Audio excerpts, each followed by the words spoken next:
Sri Gurubhyo Namaha. We welcome our viewers in India and abroad to our 12th weekly series, Cultural Heritage of Kashmir. Today's prayer by Bharati Kamakoti. She has already rendered prayer before and known to our viewers. Bharati. Shri Gurubhyo Namaha. Gururnam Mahimna cha Shankaro yo virajate. Gururnam Mahimna cha Shankaro yo virajate. Tadiyangrigaladrenu Kanayastu manomama Tadiyangrigaladrenu Kanayastu manomama Tadiyangrigaladrenu Kanayastu manomama Tadiyangrigaladrenu Kanayastu manomama.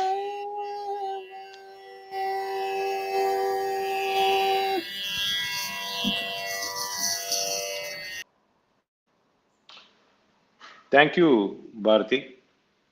We always start our program thanking Sri Kanchimat for this initiative and offering our namaskarams to His Holiness Shankara Vijayendra Saraswati Swamigal. With his blessings, we continue with our Kashmir Cultural Heritage series, which is 12th in our weekly series. Today's session is by Dr. Mahesh Kaul, and the topic is Resurgence of Kashmir. A few words on Dr. Mahesh Kaul. He is presently a postdoctoral fellow with the Indian Council of Philosophical Research, ICPR, Minister of Education, New Delhi, working on Sri Aurobindo and Kashmir Saivism. He holds an MBA, Hospitality and Tourism, MA Philosophy, PhD all from University of Jammu.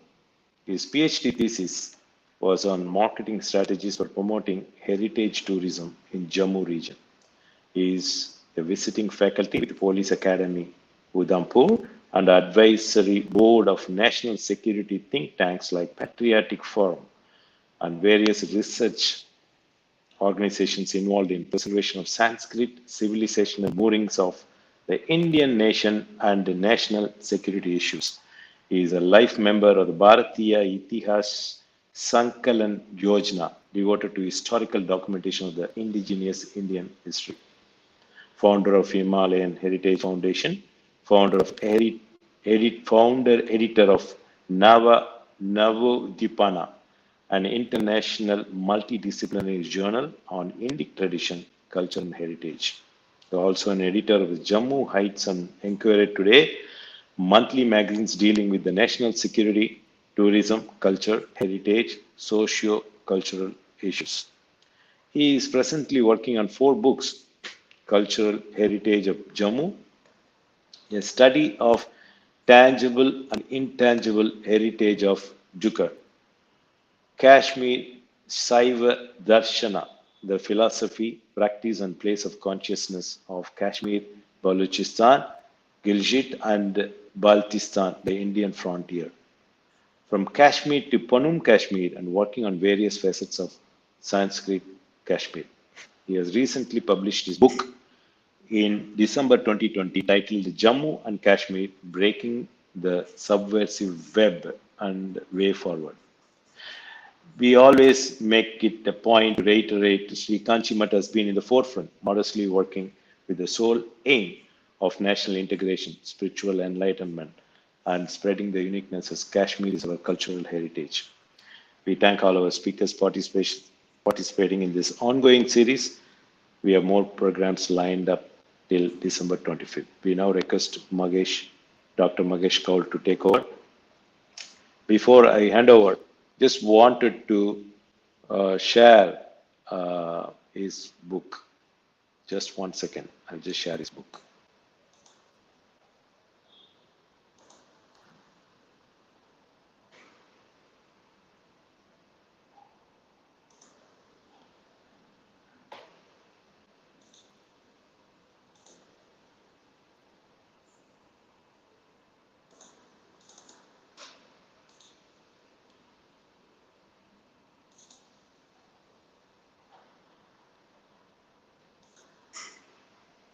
I think we have some problems in getting the book across. I will show that towards the end. Now, Dr. Kaul.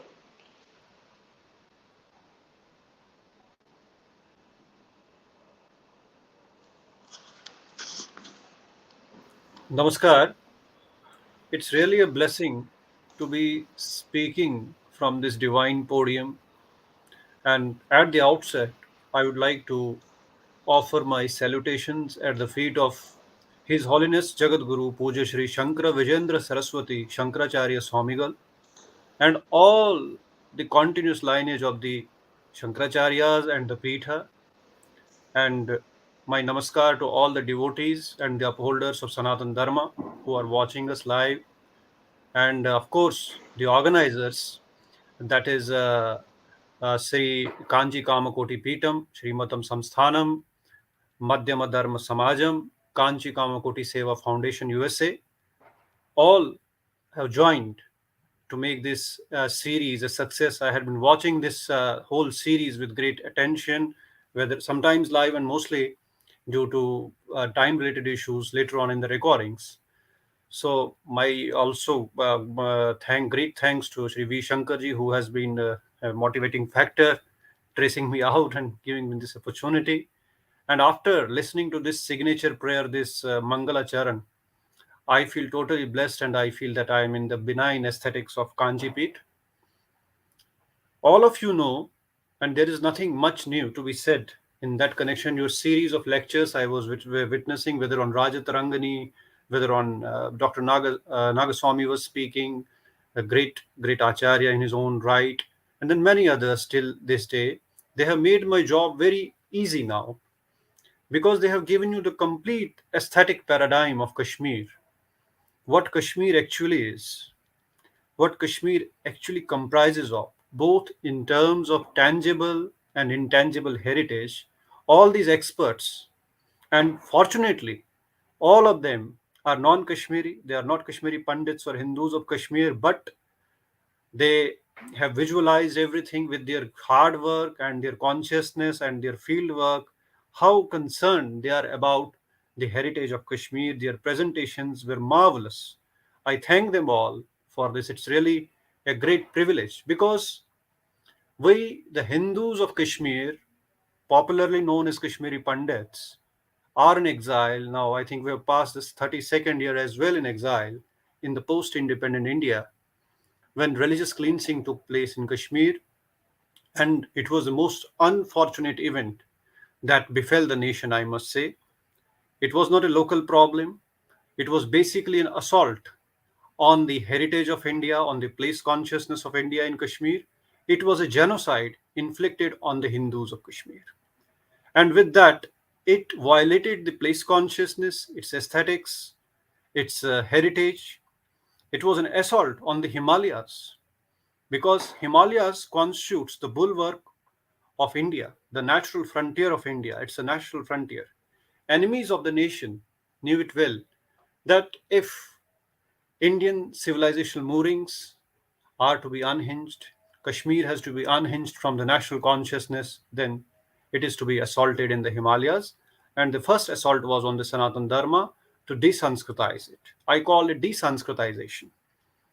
Sanskrit is not only a language, it is a whole ecosystem which has been realized by our seers, by our visionaries, and they have formulated the image, rather not image, but I can say a system which is both, you can say, Paramarthika and Vyavaharika, that is executed all over the world, and India is known for its consciousness.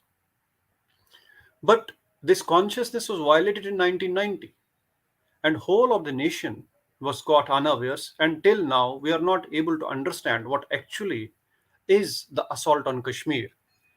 I have tried to be very brief in my presentation, but very precise in a sense because time constraints are there. So I would like to say that we need to go into the background of Kashmir. What happened or what is happening in Kashmir is not instantaneous. It has not happened overnight. It has happened over the centuries with the invasion of Islam and in 14th century. Even Kashmir resisted these conversions, vandalization, and genocide for hundreds of years. But ultimately, due to its proximity to Central Asian region, and most of the invasions took place from there, and it left Kashmir with no option but to be landlocked. It could not reach out to the Indian mainland, its kings, its people, though many tried. But it was very slow. But it gives me immense pride to say that Kashmir resisted it for centuries. Islam, or you can say invasions, took place at later instant, comparatively. And what is the most unfortunate thing is that Kashmir or the Kashmir Mandala is the region, is the place which has a well documented system of histories from ancient times. And people only know popularly about the Rajatarangani of Kalahana. There are five Rajataranganis actually, starting from Kalahana, Jonaraja, Pragyabhata, Srivara, and Shuka. Pragyabhata's Rajatarangani is extinct. Don't know where its manuscript is, but certain people may have had glimpses. Many people, ancient scholars, have given its references. But Rajatarangani of Kalahana was composed in 10th, 11th century when the time was pretty good in Kashmir. Dharma was prospering in Kashmir. Various traditions, various philosophies were in a harmonious way being practiced in Kashmir. That's why Kalahan's Rajatarangni is very, you can say, lavish in its praise of the homeland Kashmir, very lavish about its culture, its people, its rituals, its rites, and everything. But once you reach up to Zainul Abidin's time, who commissioned this Jonah Raja, who's a court historian, to write stream of kings because Zainul Abidin came after the Sikandar Butt, the iconoclast, who made immense damage to the Hindu traditions, Hindu aesthetics of Kashmir, and ultimately, at that time, most of the vandalization had took place. It was already in ruins. This Jonah Raja, the court historian, nurtured the you can say courage to at least give the vent to genocide for the first time. In spite, you can imagine, he was writing. He was a court historian, but he has given us direct, basically, references to the genocide of Hindus and the, you can say, degradation of Dharma. So I don't know why people are on back foot when it comes to Kashmir. They are trying to be very much, you can say, pert out about the history of Kashmir. Perhaps Kashmir is the only place in India or in the world where you have got a well documented history up to 16th century. Five Rajataranganis, I told you. And I would like to quote from Jonaraj Rajatarangani. He gives the explanation of genocide in spite of the court pressures. He has maintained this scholarship. He says, न बटोहम न बटोहम न बटोहम मिदम वच अश्रु यतापि बट्टे बयो निर्दिष्टे बट्टु लुंठने. What does this mean? In Sanskrit parlance, Kashmiri Pandits are known as Bhattas. Kashmiri Pandit is a Bhatta. Even Kashmiri Muslims refer to Kashmiri Pandit as Bhatta. Even in the Buddhist times, we refer to as Bhattas. So, what does this signify?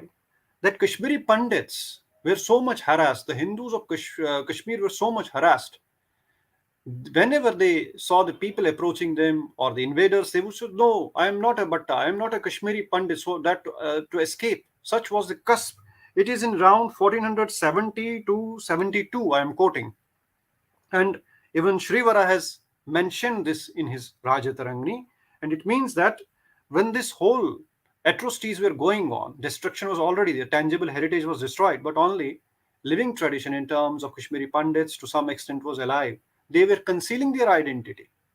And in spite of that, they were adhering to the Dharma, but they were trying to say that I am not a Bhatta, I am not a Bhatta. It's the main attribution of John Raja. I salute him for making it clear. So, whenever you have to understand Kashmir, John Raj's Rajatarangni gives you immense clarity about what was happening in Kashmir. So, up to this 1400 and onwards, we had one more onslaught. That was the Sayyids who came to Kashmir. They vandalized it. Sayyids are termed to be Sufis. They were abandoned from their homelands in Central Asia by Taimur because they were spreading, you can say, spreading radicalism and all that things, and they were asked to leave. They were thrown out, and ultimately they got shelter in Kashmir because there was already Islamization of Kashmir was going on, and they found the shelter. And what happened ultimately? They started radicalizing the society further. And it's a myth, it's a misnomer that Sayyids were Sufis. In Kashmir, we had Sayyid Sufis who indulged in proselytization and subverting the place consciousness. Tofatul Ahbab and Baharastani Shahi are not Sanskrit texts, they are Persian texts, written by these people, eulogizing themselves, documenting the vandalization from division to division, district to district, tehsil to tehsil, how many temples, how many houses, how many Hindus, how Hindu properties were targeted. They have given this description. It's not a Hindu documentation. So, this genocide in Kashmir has been documented by the persecutor. But the paradox is that in present state, we are not able to talk about this genocide. And that's why we have not been able to make Kashmir resurgent. You have to call the problem by problem. What is happening in Kashmir for last so many 100 years, thousands years, is a genocide, is the annihilation of Dharma, is the annihilation of Sanskriti, is the annihilation of the Sanskrit India. One more wrong concept has been floated, and that is that Kashmir, Jammu and Kashmir is an integral part, like in rhetoric. I would like to say Kashmir is not only integral part of India. Kashmir is the nervous system of Bharata. It's from Kashmir that most of the Sanskrit traditions, aesthetics, dramaturgy, folklore, both Paramarthika and Vyavaharika of the Sanskrit tradition has flowed down to the rest of India. Kashmir has acted as the nervous system of Sanatan Dharma. And the enemies of the Dharma knew that if you assault the nervous system, whole body will get paralyzed. And that's why today we are finding that balkanizing forces are subverting Sanatan Dharma in the various parts of India in one way or the other. Initially, it was treated as law and order problem when our religious cleansing or displacement took place in 1990s. I was a student of 5th class in 1990s. I have vivid memories how it happened. There was a total holocaust. And you can imagine, it was not a law and order problem. It was a brazen war.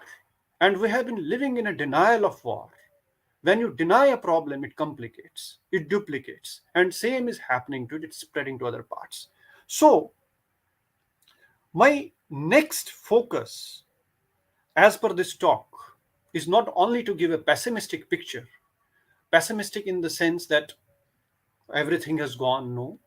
We, as living traditions, thanks to the Kanchi Peter, which has recognized the challenges to Sanatan Dharma, challenges to the Indic tradition, that they're documenting the oral histories, they are documenting the primary sources, making analysis on them, and trying to influence the policy making so that not only Kashmir is saved, Jammu and Kashmir is saved, but the frontiers of India, which are basically civilizational frontiers, Sanskrit frontiers of India, they are re-Sanskritized, means rejuvenated with the Dharma. So, once we identify the problem in SWOT analysis, We usually used to say in management SWOT: strengths, weaknesses, opportunities, and threats. Now let us see it reverse. In case of Kashmir, we need TWAS: threats, weaknesses, opportunities, and strengths. So we have to identify the problem, where the problem is. Once you start documenting the destruction, you will come to know the magnitude of the genocide. And it's not the assault on a particular ethnic community, it is an assault on the soul of India. I told you just in my earlier comments that what has happened in Kashmir is not a stray instant, it's not an instantaneous instant, it's a well thought out strategy to cleanse the Himalayas. And that's why they knew that Kashmiri Pandits or the Hindus of Kashmir represent a rich civilizational tradition that gives the necessary core, that is the necessary nucleus of the Indic tradition. It has to be unhinged. Once it is unhinged, it will be easier to unhinge it from Bharat and then spread this balkanizing process to the rest of India. And that's what actually is happening. Whether you see farmers' protests or any other things, these are just the symptoms. So, anyway, so climax of this whole genocide was 1990, when not only people who call themselves aborigines of Kashmir were, you can say, thrown away, but the whole system was damaged. With human genocide, cultural genocide is taking place. Recently, Bhargava Temple in Kashmir was vandalized. One of my friends, a month back, he went to Kashmir and documented almost 200 temples. And within his coming back, he had gone for pilgrimage because of his curiosity to pay obeisance to all the tirthas. And within within his coming back, within some weeks, that Bhargava Temple was desecrated. And those videos are already viral on the social media. So my request, or to all the people who are watching this, that there is a lot needs to be done, that awareness about Kashmir is not complete. Kashmir has not been read completely, it has not been understood completely. Try to get hand onto the scriptures, primary resources. Don't trust the secondary resources. Try to read all the five Rajtaranginis, at least four. One is extinct. There may be reasons for the one, but the four are available in Sanskrit, in other manuscripts, in different libraries of the world. Try to sponsor the researches on it. Because these Rajataranginis not only tell you about the culture of Kashmir, but the linkages of Kashmir. How the Sharada Tirtha, for example, was being done. How Gauda Pradesha was connected to Kashmir. How southern part of the Kashmir was connected. And then, of course, you all are knowing that Kashmir had a relation with Kanchi. The Shankaracharya in Kashmir has its own unique history on the Gopadari Parbat. And Adi Shankara is supposed to have stayed there and to revive the Sanatana Dharma. So, what is this all about? We have to revive. We have to activate those points which were initiated by His Holiness, or you can say himself, Ishwar Avatara, Shankara himself. It was not without purpose. Then the time of King Lalita Aditya and many other things which are already documented. I don't want to talk on them. But the point is that I request my young friends, my contemporaries, to please. Kashmir is not a well analyzed region. What you are being fed is from neo experts, so I can say neophytes. It's better you internalize yourself, research on Kashmir. We in Kashmir feel proud that the people from south of India recite Kashmir, Sharada Bhagavati Kashmir Purvasani, because whenever any festival, any ritual is done, they seek the blessings of Mata Sharada, that Saraswati located in Sharada Peetha in Kashmir.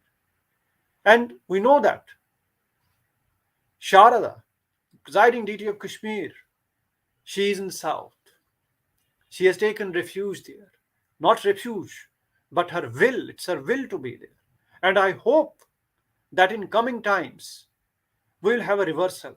Now, we from North, we from Kashmir, Hindus of Kashmir, just bow to that Sharada Devi who is with you to have a benign look towards us. It's a role reversal. And now it's a question of whole dharma that Kashmir has to be made resurgent. And the key I see lies with the Kanchi Mutt, and it's not without purpose that you have been motivated, you have been blessed to act in this direction. There is a divine intervention, there is a divine will, there is a divine indication that Kanchi Mutt will play a role. It's evident from the quality of lectures, the quality of commitment we are saying. And from South, we'll see a ray of hope to re-Sanskritize Kashmir. What has been lost in Kashmir has been preserved in Kanchi, preserved in South. And we look up upon our fellow brethren to make this an international movement, to reclaim Kashmir from the adharmic forces. It's a tussle between dharma and adharma. I am reminded of Sri Aurobindo, who used to say that this body is divine. It has a purpose on earth, and rightly so. We have to ascend our mind to the state of supermind and then seek the blessings of the Adi Shakti, who is the Vimarshni Shakti of Paramashiva, to descend and slay all the demons who have devastated our heritage, our culture, our aesthetics. And whenever there is utter darkness, remember that the forces of divine, forces of Vimarsh, will really guide us, because we are seeing this darkness, because there is going to be light. And I have that is this inner consciousness, this light is going to be from south to north, this time from south to Kashmir, because our traditions are well preserved with you. And we thank you for this great service to us. We thank you for upholding our heritage. It's our heritage, all ours, you and me and all of us. And this is not without purpose. And Kanchi Mutt, I hope, will support many programs which are research oriented, initiate chairs, initiate fellowships in various universities, encourage scholars, young scholars, even senior scholars to work on different dimensions. There's a one very important text in Kashmir that's called Panchastavi, devoted to the goddess Tripura Sundari, and it's supposed to have originated from south. Its author has been in south, and that text talks about the upayas of the Shaivism, the Advait Shaivism we practice in Kashmir. So see the linkages. Sanskrit has been our language. There was no linguistic barrier with us. Sanskrit has been like a lifeblood in our veins that has connected us all around the world. So I move on. So what is the way forward actually? We have talked about pessimism, we have talked about destruction, we have talked about genocide. I see my model to uphold Sanatan Dharma in Kashmir lies in a quadrilateral. I see it as a four corners of a quadrilateral. It has social, cultural, political, and religious connotations. The four corners of this quadrilateral are social, cultural, political, and religious. And it is connected by a diagonal called economics. All the four will generate this economics. They are not dependent on economics. They will generate this economics. And this has to be economics of dharma. And this economics is dependent on it. You may pump so much of money into Kashmir. It's not going to help you. Till you cater to the dharmic undercurrents, socio-cultural undercurrents, aesthetic undercurrents, you cannot make Kashmir resurgent. The temples which are in ruins, at least we can try in conservation language, in preservation language, the international modules which have been framed by the bodies like UNESCO and their subsidiaries like ICOMOS, which work on the preservation and restoration of heritage monuments, both tangible and intangible heritage, have suggested in their modules, whether it's Bura Charter or Venice Charter, that when heritage is vandalized, we surely can't guarantee its restoration to its original time. For example, a monument or a temple was destroyed in 14th century, it cannot be restored to its 14th century grandeur, but at least we can come somewhere near to that timeline and make it possible to restore it. So our aim has to be a realistic one, if not idealistic, and that is to at least restore Kashmir to some of its earliest time frame, 17th century or like that. And one more thing, that Kashmir has produced saints at all times who have been re-energizing the masses, fighting the genocidal attrition from time to time. Women have played a wonderful role, women saints. We have Shiva Yogini Laleshwari, who was a Shiva Yogini. Her walks still energize the people. She prophesied. We have Akka Maheshwari in the south.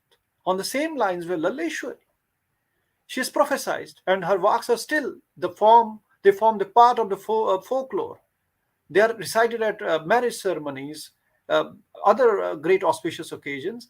They have visionary aspects to it. Then we have 17th century goddess incarnation of Sharika, Alakishwari Mata Rupa Bhavani, who took the cudgels with the proselytizing forces and gave succor to the society. So it's not that only men have fought, men have been in the forefront. Even women of Kashmir have played their role in keeping the Kashmir Sanskritized, spiritualized, and uphold the aesthetics of the whole region.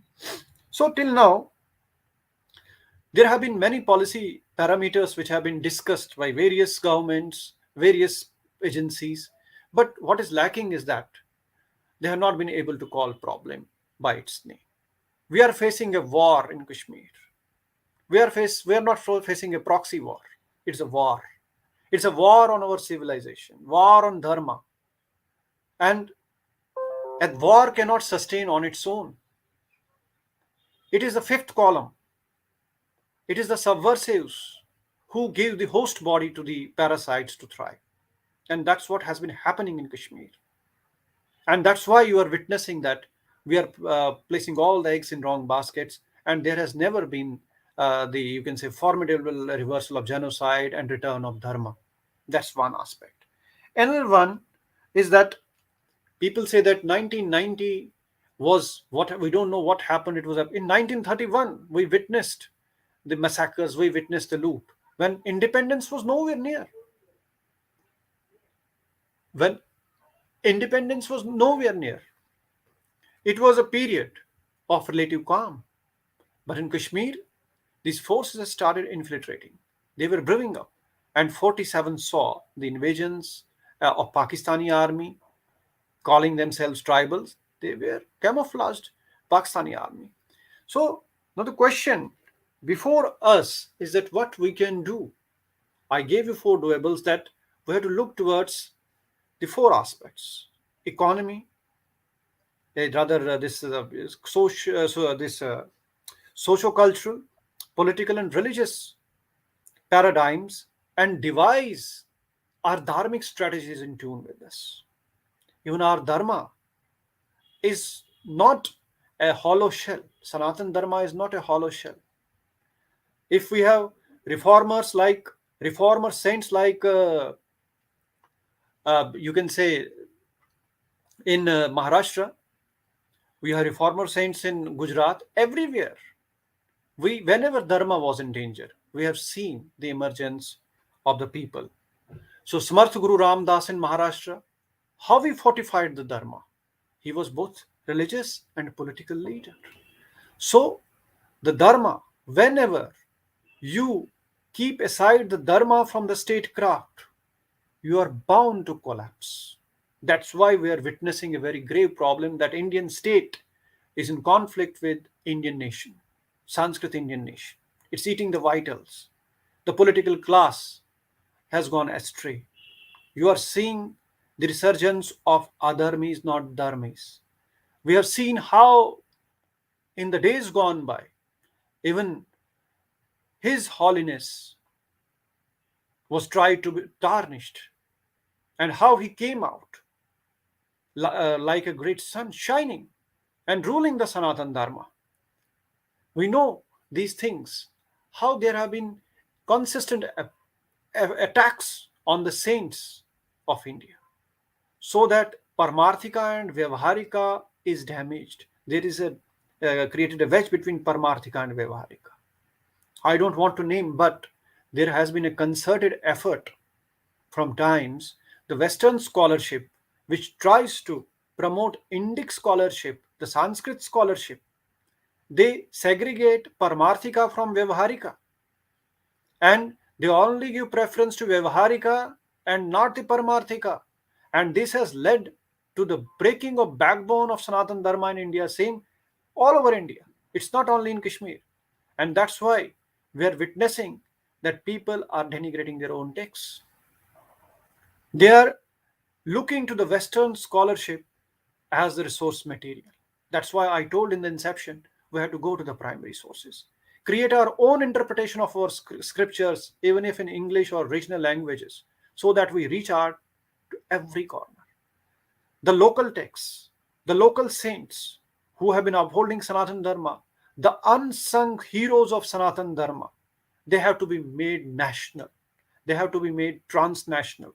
Only then we can see not only resurgence of Kashmir, but resurgence of India. It is not Kashmir which has been vandalized over these years. Demolition of Kashmir as the center of its dharma has led to demolition of Bharat as center of dharma. Desanskritizing Kashmir is the root of desanskritizing India. We have to come out of it. Once we understand it, the problem solution becomes very simple. We have gone astray from our ecosystem.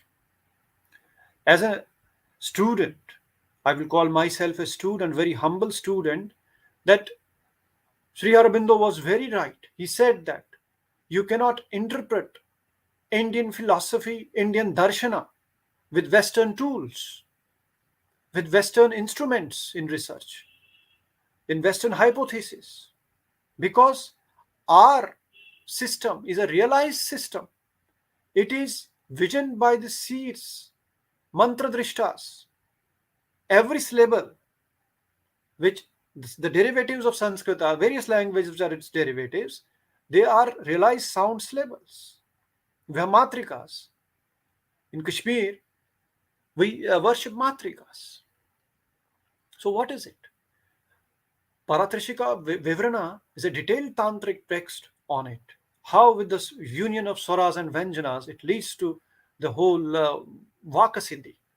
So my point is that we have to understand it. Once we do it, our problems will become easier. Solutions will come firsthand.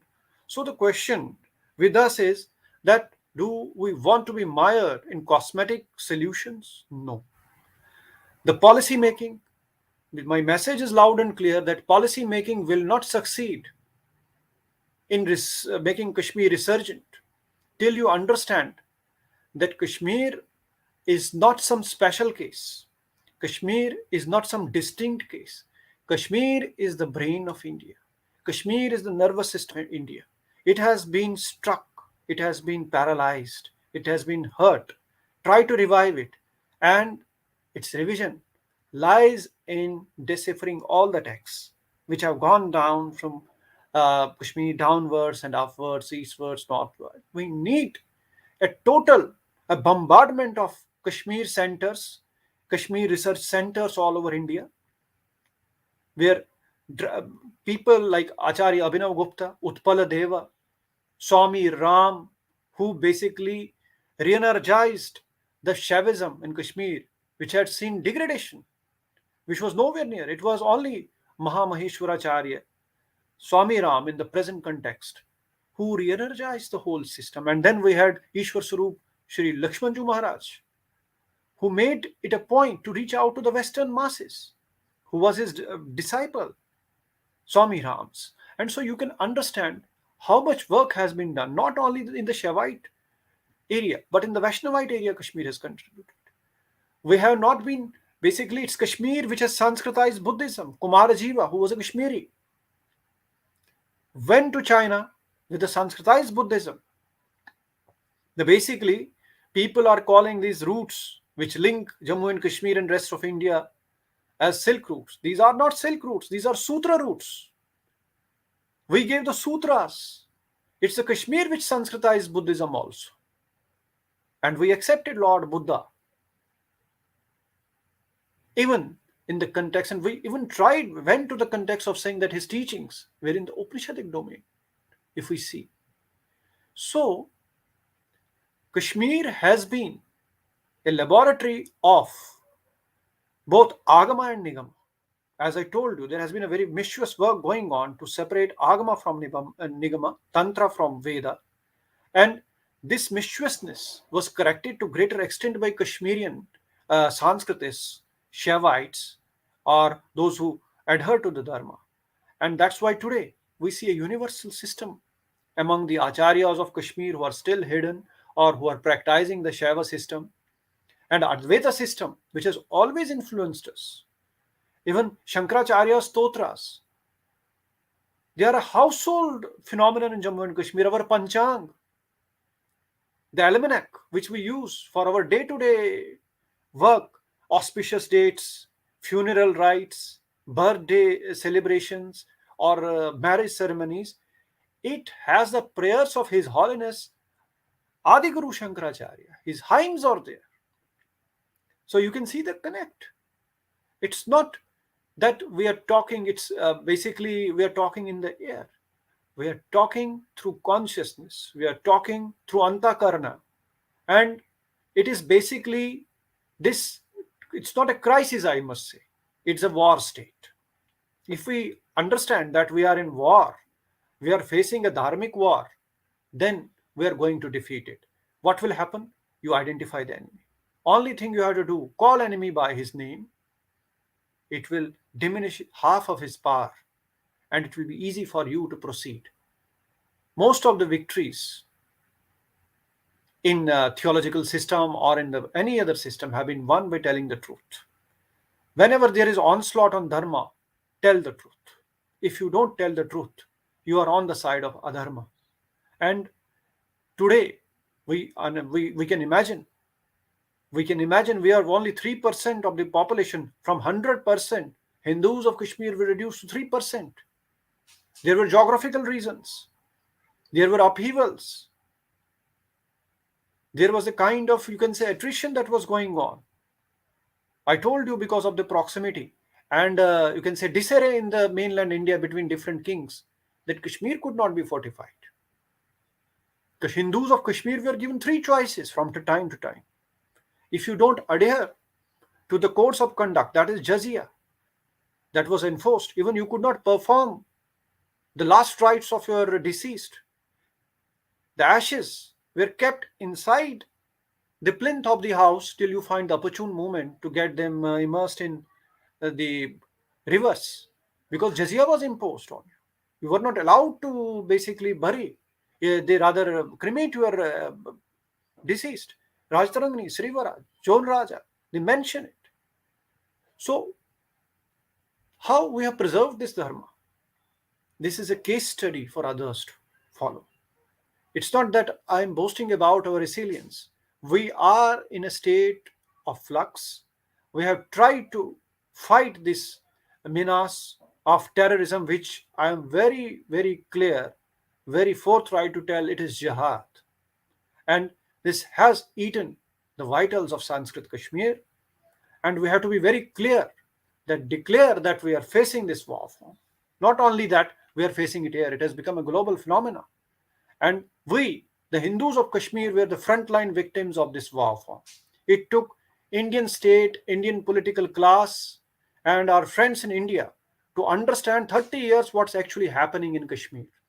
And when today, at this moment, we're at least able to talk, we're not able to talk about it. Truth has to be told with evidence, with research, not with emotions. So that another society in another part of India is not affected with these types of atrocities. We were in minority. We were given 3 choices, I told you. Either you get converted, or get killed, or run away. And this time, there was only one option again. It was the 7th Exodus for us. Whenever the subversive forces have got empowered, Hindus of Kashmir have been witnessing genocide. Before partition, after partition, and in independent India, post independent India, it's very unfortunate that in our own country, the adherents of Dharma are refugees in their own nation. So, it temples, shrines, heritage have no value if don't have dwellings around them, if you don't have people venerating them. That's why there is a destruction going on. You cannot renovate a temple until and unless you have a socio-economic system flourishing around it.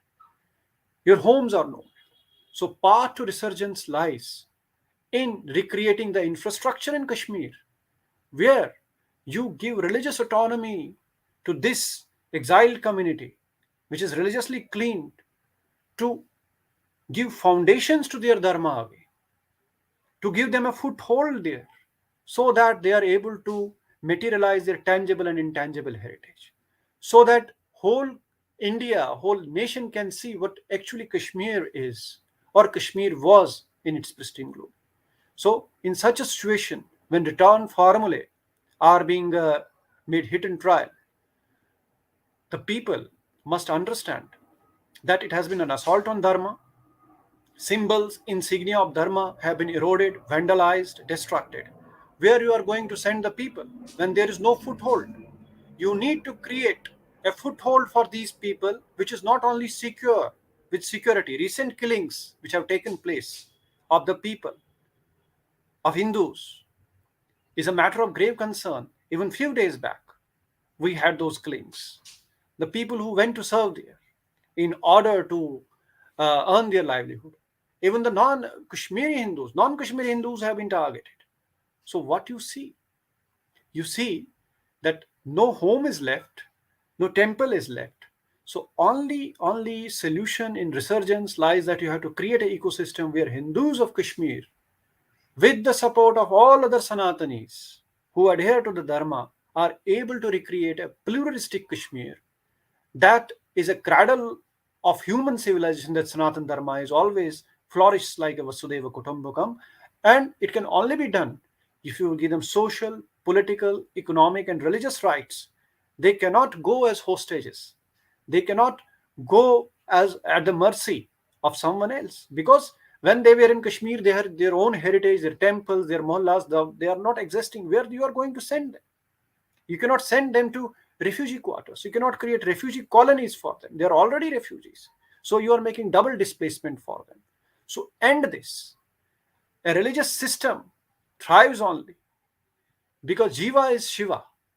That's what Swami Vivekananda also said. Jiva is Shiva. So you have to resurrect Jiva, and Shiva will automatically descend. We are not following the righteous path. You have to empower the Jiva to make the aesthetics for Shiva to be a reality, to tangibilize it.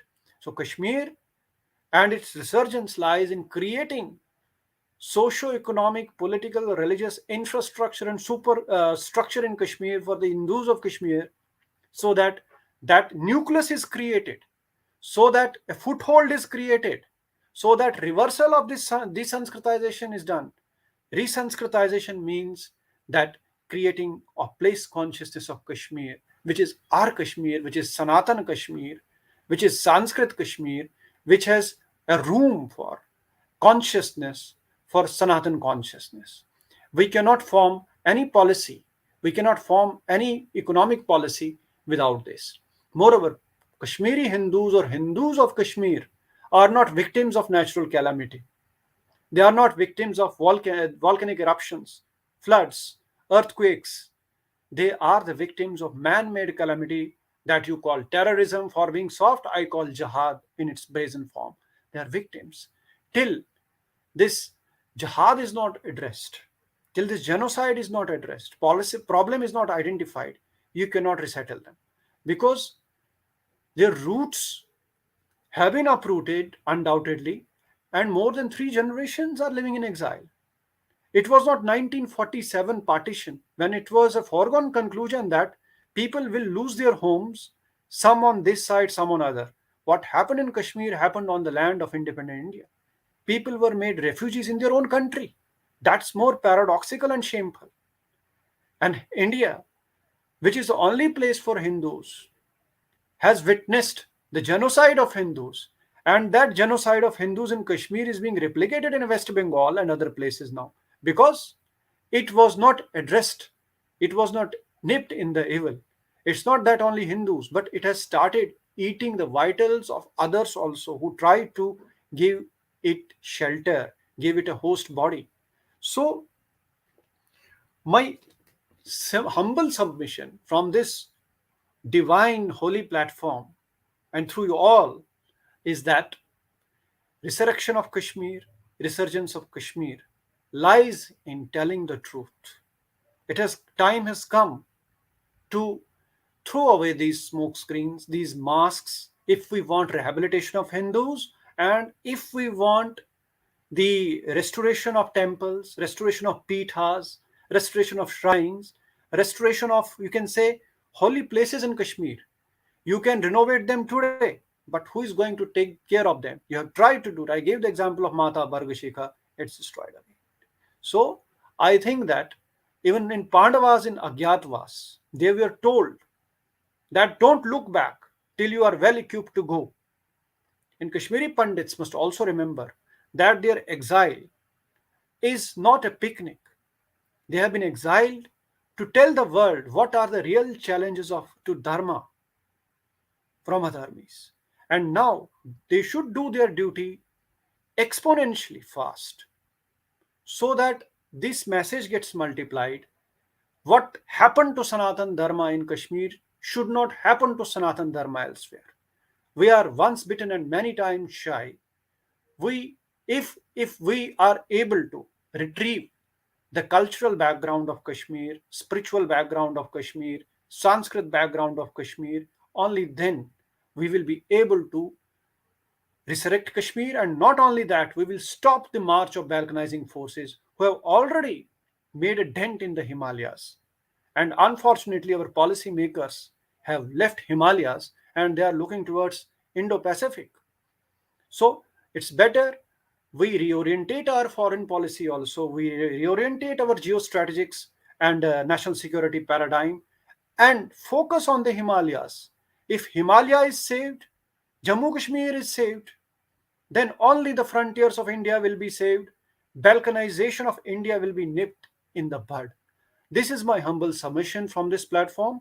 I thank you very much, Kanchi Peetham, everyone who's associated with this, and I hope that uh, I tried my best to be very concise because there are time constraints. There is always a limit to the listener as well, and the things need to be told in clear terms.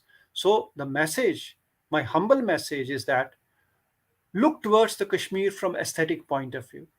Kanchi Mutt and Kashmir, they are one and the same in terms of the upholding of dharma. So, my humble request that whosoever is listening, try to understand the problem of Kashmir from the desanskritization process. It's not the language Sanskrit, the Sanskrit ecosystem which has been ruptured to make it possible. Enemy has been clear. They know where they had to struck. They have struck, and they are now replicating this model everywhere. Namaskar, pranams at the holy feet of His Holiness. Om Namah Shivaya.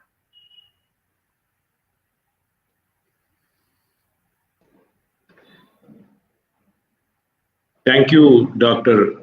Mahesh Kaul. You have been very precise, and you are the second Kashmiri Panditji to appear on our program. The first one we all know, Madam Karyali IAS. Most of the points you touched were already covered in our foundation course. That's what I call. We had 11 sessions so far. Most of the points you touched, you are very precise, and your points are resurrection, resurgence, restoration, truth. Very concise, and to appreciate what you have been saying about the South connection. First, if you have to visit Kashmir, the moment you visit Kashmir, you see Kanjivaram there. The moment you visit Kashmir, you see our South Indian temples all in ruins.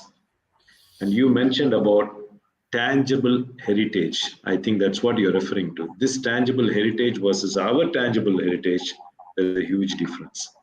And this has been very fascinating. And you touched upon Rajatarangani. We had 2 sessions on Rajatarangani.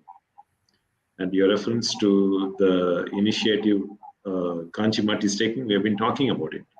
And we want to continue these sessions as we have fast forwarded from 9th to 10th century to today's. And reality you are talking about. All you are saying is speak the truth. And we also talked about why people should take up this original research. And that's what most of the speakers also talked about. This has been very fascinating. And I'm sure you will come back to our program, which is going to continue next year. And we thank you once again.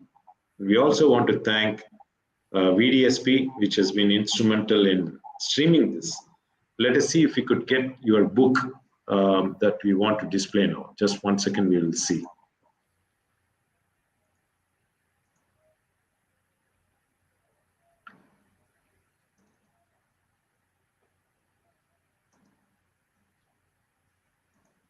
Can we see your book now? Are you able to see the book? No. No? No. I'm trying to see now.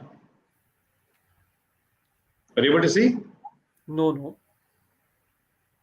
It's not. Somehow No, I there is think an it's issue. coming. I think it's coming. Yeah. You're able It to has see? come. Okay. Yeah. That's Thanks. a one. That's a book he has been referring to, Jammu and Kashmir, breaking the subversive web and a way forward. This has been very interesting. You touched upon few things like social, cultural, political, and religious. You mentioned all in a very precise terms, like a nervous system. I'm sure most of our viewers understood exactly what you're trying to get at, and you will understand more only when you visit Kashmir. I'm sure we will continue the same spirit in our forthcoming lectures, and want to thank you once again. And we will meet again our Pleasure. viewers next Saturday. Thank you, sir. Pleasure. Namaskar. Pranam. Jai Jai Shankara, Shankara Shankara. Jai Shankar.